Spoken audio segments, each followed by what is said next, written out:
For great ideas and practical tools you can start using tomorrow to grow your business and separate you from the competition, you've come to the right place. If you're into B2B marketing and sales, then welcome to the one and only B2B Marketing and Sales Podcast. With over 60 and counting total years in the trenches of businesses small and large, they have a plethora of knowledge and experience that generate you more leads, capture more clients, ring up more sales. Well, doggone it, just make you more money. How about that? Always thought-provoking, yet dubiously entertaining. Please welcome to their respective microphones across 3 time zones, your co-ringmasters, the Dave Loomis, and not the rock star, Steve Miller. Hey everybody, this is Steve Miller, not the rock star Steve Miller, better known as Kelly's dad, and I am with... the Dave Loomis. God, Mr. Voice. I'm also going to start calling him Mr. Voice because he's got it. He's got it nailed. He's going to start getting voiceover work and things like that. And we are here with our weekly B2B marketing and sales podcast. So welcome. Thank you for joining us. We got some good stuff for you. We've been talking about the last couple of episodes. We've talked about like personas, and we talked about ABM, account-based marketing is what we call it. We don't care what you guys call it. It's account-based marketing. But one of the things that came up in our conversation last time, is kind of a joke, was that, I kind of slipped on the ABM thing, and we ended up started joking about ICBMs. All right. And then we decided, at the end, we thought, ICBM marketing. Okay, let's talk about that. So now I understand, Mr. The Dave Loomis, that you've done a little research on ICBMs. I did. I thought it would be sort of a crime to talk about ICBM marketing without actually explaining to listeners and curiosity between ourselves what is an ICBM? Yeah, right. And so I'm anxious to hear what you learned. How did it come to be? Well, so ICBM, for those of you who didn't live through much of the Cold War, what is an intercontinental or they didn't see Dr. Missile. Strangelove. Right, intercontinental ballistic missile. Okay. Yes. And one thing I didn't know, which is kind of an interesting fact, is that the inventor of this was actually in Germany during World War II, and thank God we won the war because he didn't send one our way. Mm-hmm. But then after the war, we got him to come to the U.S. and work on the technology for us. So I guess to the victors go the spoils. That was not Werner von Braun, right? Yeah. Oh, yeah. Oh, correct. Oh, it was. Yes, okay. Correct. Yep. I actually met him.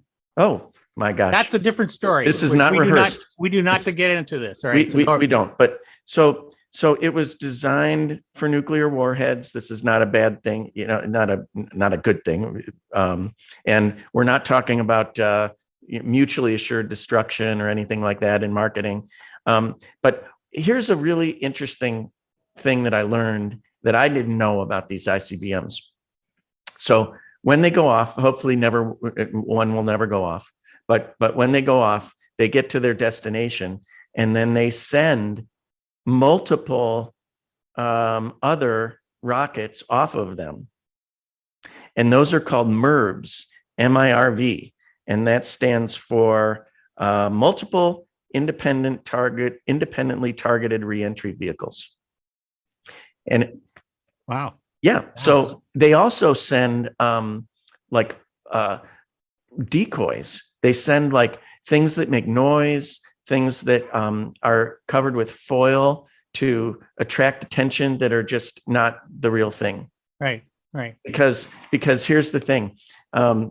We started talking about this when ABM, but when I was reading about this, it turns out that to fight an ICBM, you use an anti-ballistic missile, which is called an ABM. So maybe that's where in the depths of our brains we somehow made that connection. Maybe so. But here, I'll wrap this up. But basically, what I was thinking was, and why we got onto this was, once you identify your target for ABM, we were saying you got to hit them. You got to hit them hard. You got to hit them with power. And so, in an explosive way, in a very specific way. So one subtlety to that could be, do it so that content is shareable. And that would be your MERV part of your ICBM, because it would be an extension of the original message that gets shared. I don't know if that's I can actually valid analogy. No, I think that's a very valid analogy, but I also see another way that this works too.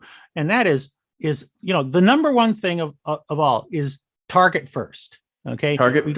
Right. You're not going to send an ICBM out, because we're not going to send it out to just anywhere. Right. A target. No, we're going to have a target. So a high value target.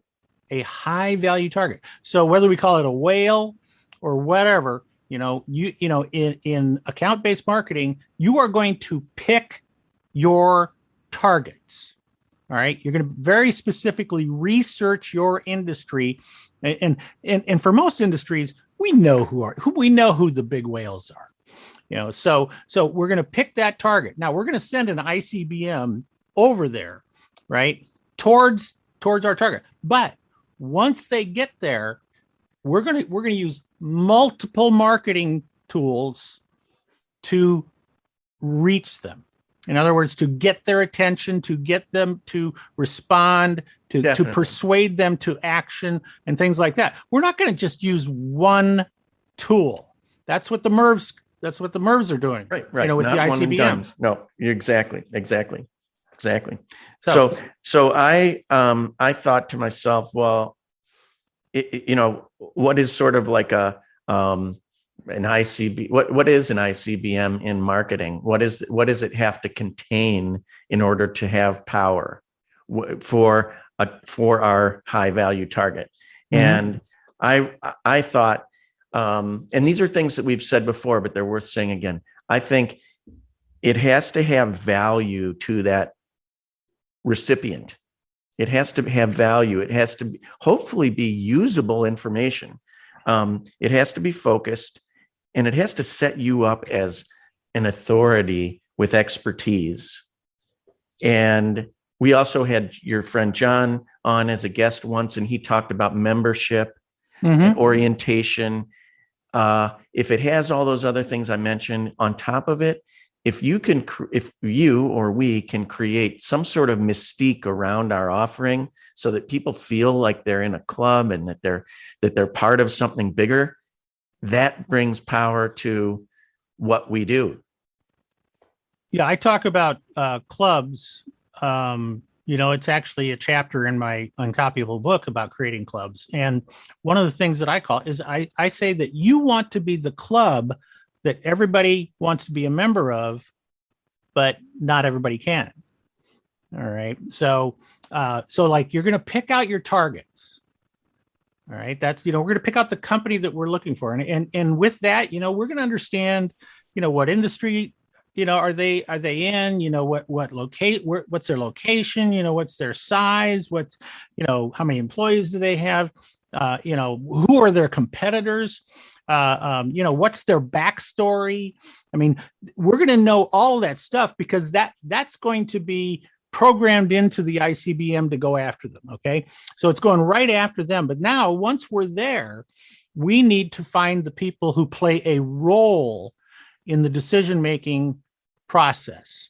All right. So we need, so within that, we're looking for people who have, decision-making authority, have influence in the decision making, who write the check, who are the users of the product. And we need to be able to identify them. Now, how do we do that?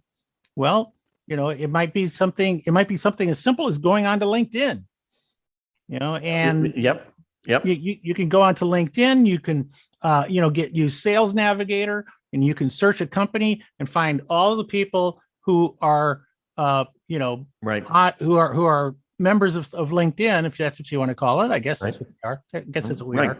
A lot of people are using Zoom Info and other Hunter, types of services. have you heard of Hunter? Hunter's good. Winmo, if you've ever heard of that, I've used, and there's a whole bunch out there. Yeah, and these help to identify people, and like I say, for the most, and I think the more I've thought about the idea of personas, since our conversation, and I've taught personas and had those, worked with clients about that stuff. But the more I thought about it, the more I started thinking, I am much more interested in roles than I am in personas. Okay. I want to know, okay, what role am I looking for? Right. In some companies, they might have a purchasing agent. Not every company has a purchasing agent. Some companies, when I talk about those roles of this decision maker, check writer, user, so you know what? In some companies, it's the same person. Yeah. Right. Who does all three? And other companies, there might be multiple people involved. So we need to use things like LinkedIn and social media, Hunter and these others that go into groups, find these people. And then once we identify them, I want to go and learn as much about the individual person as possible. Okay. And why do you think that's important? Because when I talk to them, I want to talk with them. And I want to talk with them in language that I think that they might use. Like, let's say, for example, I find out through my research that somebody is a golfer. And they really love golf. They follow golf and all stuff. Well, what? I can use golf terms to, talk about how our product or service might be able to help them.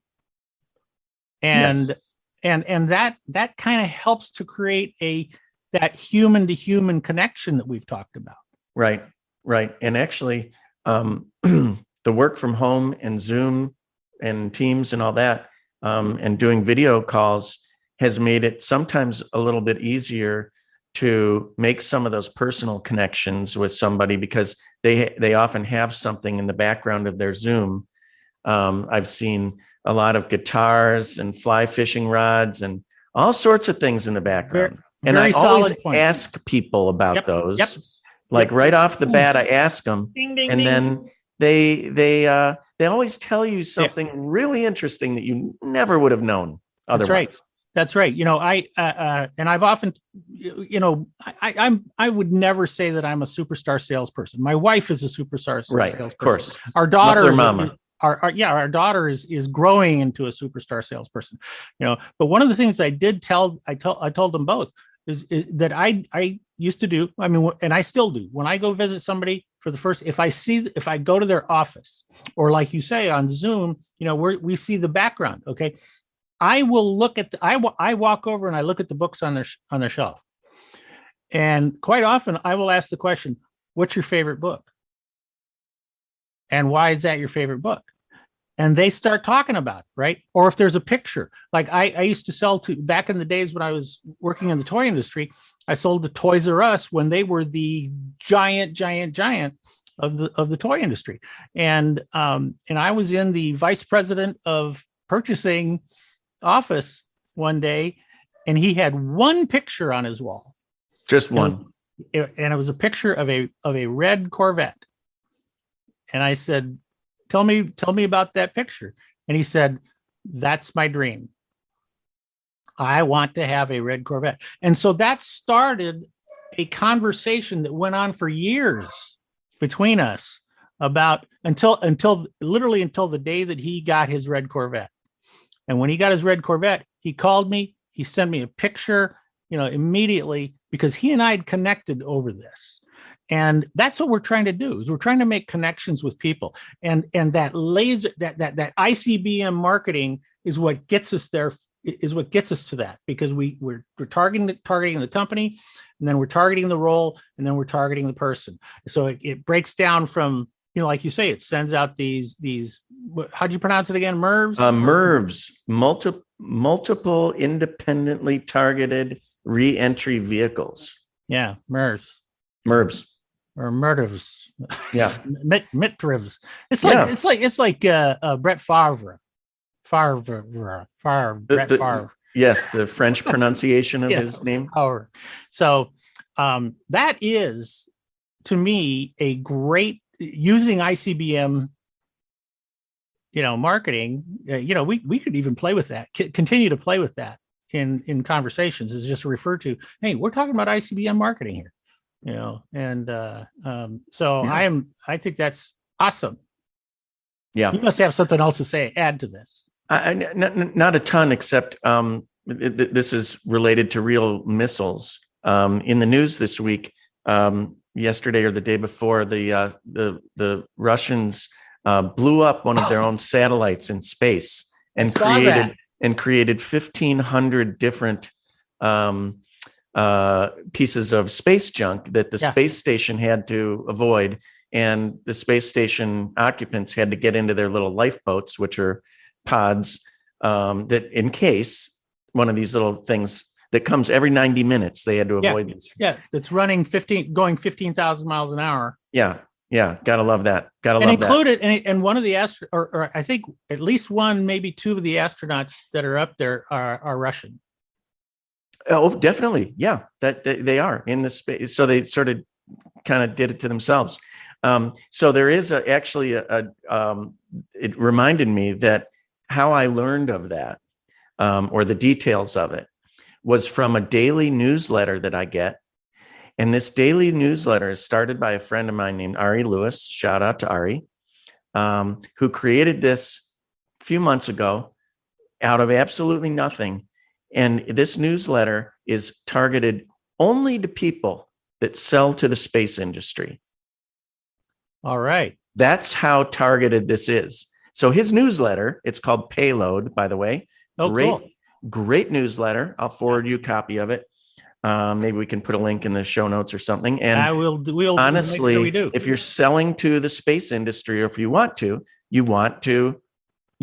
subscribe to this daily newsletter, which is excellently written, but about 99.9% of the world cares nothing about nothing. And that's the point. That is the point. Target. ICBM marketing. Exactly. And I think that wraps us up. I think it does. We shouldn't even say anything more about it. No. So that's it. And we have not even decided what we're going to talk about next time, so it'll be a surprise. Yeah, we'll surprise you all with it. So I'll take us out. Thank you for joining us on this wonderful occasion where we brought World War II and Cold War technology to the forefront. But we are men of analogies, as we all should be. And so it was a fun discussion. Thank you for joining us on the B2B Marketing and Sales Podcast, and we will see you next time. And if you want to learn about ICBMs, watch the movie Dr. Strangelove. Yes, and you'll see a person riding one. That's right. Wahoo. All right. Thanks, partner. Thanks. Talk to you later. Thank you for listening to another episode of the one and only B2B Marketing and Sales Podcast, the source for B2B marketing and sales insight. If you enjoyed the podcast, please be sure to subscribe and leave these old guys a 5-star rating. Check the show notes for any links and contact information. You can always contact us by going to b2bmarketingsalespodcast.com. Thank you, and keep on marketing, keep on selling.